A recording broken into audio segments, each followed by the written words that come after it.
அனைவருக்கும் வணக்கம். ஒரு 20 வயசு இளைஞராக இருக்கும் போதே புரட்சி தலைவர் எம்ஜிஆர் அவர்களை நம்பி அவங்களுடைய மன்றத்தில் சேர்ந்தவர்.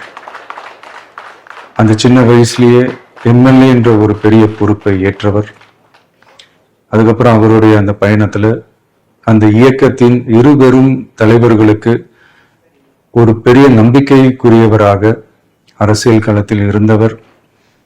இப்படி 50 வருஷமா ஒரே இயக்கத்தில் இருந்த அண்ணன் செங்கோட்டையன் அவர்கள் இன்னைக்கு அவங்களுடைய அரசியல் அனுபவமும் அவங்களுடைய அந்த அரசியல் களப்பணியும் நம்மளுடைய தமிழக வெற்றி கழகத்திற்கு ஒரு பெரிய உறுதுணையாக இருக்கும் என்ற நம்பிக்கையுடன் இன்னைக்கு அவங்களுக்கும் அவங்களோட இணைந்து பணியாற்ற நம்மளோடு கைகோர்க்கும் அனைவருக்கும் மக்கள் பணியாற்ற வரவேற்கிறேன். நல்லதே நடக்கும், நல்லதே நடக்கும், நல்லது மட்டுமே நடக்கும்.